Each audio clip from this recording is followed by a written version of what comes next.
سبيل الدموع سبيل مريح تنهدى يا صاحي كي تستريح وبث. Assalamualaikum warahmatullahi wabarakatuh. Bismillahi walhamdulillah, la hawla wa la quwwata illa billahil aliyyil azim. Allahumma salli ala sayyidina Muhammadin al-fatihi lima ulik wal khatimi lima sabaq nasiril haqqi bil haqq wal hadi ila siratikal mustaqim wa ala alihi haqqa qadrihi wa miqdarihi al-azim. Amma ba'du.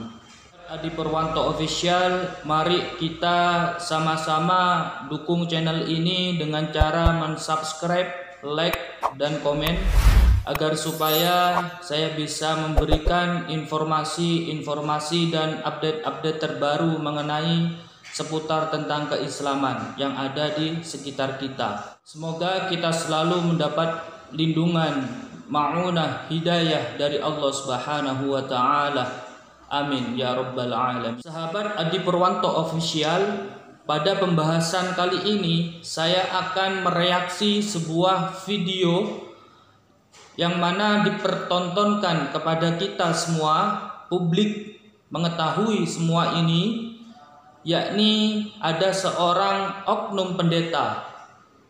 Mengapa saya mengatakan oknum pendeta? Karena tidak semua pendeta melaksanakan atau melakukan hal yang seperti ini hingga dipertontonkan di publik.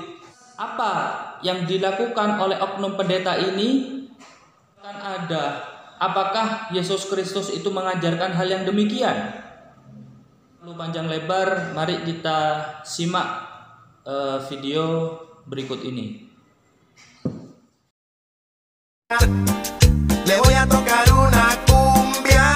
Bagaimana pendapat Anda? Agama Islam memiliki pandangan moral dan etika yang diatur dalam norma-norma Islam. Berdansa erotis dengan wanita, dengan pakaian keagamaan di depan umum, kemungkinan dipandang negatif karena tidak sesuai dengan ajaran kesucian, kesusilaan, dan batasan dalam berinteraksi antara laki-laki dan perempuan.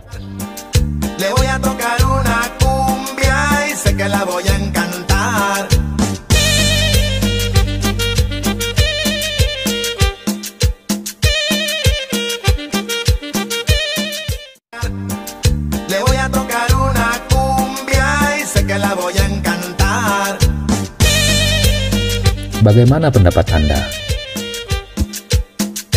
Sahabat Adi Purwanto Official, sangat miris sekali yang dilakukan oleh oknum pendeta ini sehingga mengatakan kepada publik bahwa ajaran Kristen itu seperti ini. Nah, ini sebenarnya publik bertanya-tanya, apakah memang ajaran Kristen itu seperti ini begitu? Nah, tolong nanti yang mengetahui silahkan ditulis di kolom komentar di bawah ini. Nah, yang ingin saya katakan adalah ketika perilaku seorang pendeta itu melakukan joget lenggak-lenggok bersama seorang wanita seksi, ini memang menjadi hal yang dipertanyakan, terutama kepada umat Kristen sendiri. Apakah memang ada ajaran yang seperti itu, sahabat Adi Purwanto Official? Nah, Purwanto Official ini menjadi sesuatu hal yang sangat miris sekali. Nah, tidak hanya itu, ini juga dapat menjadi pembelajaran bagi kita semua. Lantas, apakah ini memang ada di ajaran Kristen atau tidak? Lebih jelasnya, saya ingin membacakan di kitab Bible, di surat 1 Korintus 6:19-20 menyatakan kalau tubuh kita adalah milik Allah, tubuh orang percaya adalah bait Roh Kudus. Jadi segala sesuatu yang kita lakukan haruslah menghormati Dia. Karena itu untuk menarik perhatian kepada diri sendiri atau tubuh saudara merupakan dosa. Nah, ini yang ada di dalam surah Korintus seperti itu. Lantas mengapa si pendeta ini melakukan hal yang dilarang oleh kitabnya sendiri seperti itu? Terkait tadi mengenai joget yang menyebabkan timbulnya hawa nafsu seorang laki-laki terhadap perempuan, dikatakan tadi di dalam Korintus dan Paulus, di sini juga ada di dalam Injil Matius ayat 18, dan menyatakan kalau melakukan sesuatu yang mungkin bisa menyebabkan orang lain tersandung ke dalam dosa benar-benar tidak dapat dimaafkan. Di surat yang lain Paulus mengatakan adalah baik bagi laki-laki untuk tidak menyentuh perempuan. Paulus mengakui bahwa pria memiliki dorongan seks yang sangat kuat, yang mudah untuk dibangkitkan. Karena itu banyak gaya dari tarian berpasangan yang jika dilakukan di luar pernikahan bisa sangat menggoda, terutama bagi laki-laki. Nah, ini juga dijelaskan di dalam Paulus. Lantas, apakah ini memang benar ajaran dari Yesus Kristus berjoget-joget atau dilarang oleh Yesus Kristus? Tapi yang jelas di dalam kitab Bible ini dilarang. Merupakan suatu hal yang menyebabkan dosa. Juga di dalam Paulus dikatakan bahwa seorang laki-laki dan perempuan itu dilarang bersentuhan. Sama sahabat Adi Purwanto Official, di dalam Islam juga seperti itu.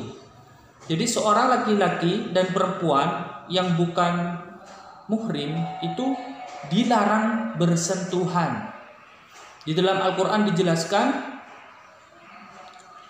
bahwa wala taqrabuz zina innahu kana fahisyatan wa sa'a sabila. Jadi janganlah kamu mendekati zina. Nah, mendekati zina ini banyak tentu faktornya. Di antaranya bersentuhan antara laki-laki dan perempuan yang bukan mahrim, yang bukan mahram, seperti itu. Jadi timbulnya hawa nafsu yang bisa menyebabkan zina. Baik, pada pembahasan kali ini saya juga akan memberikan cuplikan video dari Ustadz Adi Hidayat yang panjang lebar. Mari kita simak video berikut ini. Ingat ya Bu, Pak, akhlak beda dengan adab. Adab sikap moral yang dihasilkan dari proses pendidikan. Tapi akhlak sikap moral yang dihasilkan dari proses ibadah. Jadi di luar bisa beradab, tapi belum tentu berakhlak. Ngantri bisa, disiplin bisa, jujur iya, karena dididik. Tapi saat yang bersamaan masih selingkuh, masih mabuk, masih zina, masih melukai, itu fahsya dan mungkar. Akhlak tidak. Akhlak hasil dari produk ibadah. Ketika ibadah dikerjakan dengan baik, maka keluarlah akhlak. Turunan dari kata akhlak, khalaq. Allah berfirman, "Wa ma khalaqtul jinna wal insa illa liya'budun." Karena itu kenapa Unpad punya masjid, ada orang Islam sholat di situ.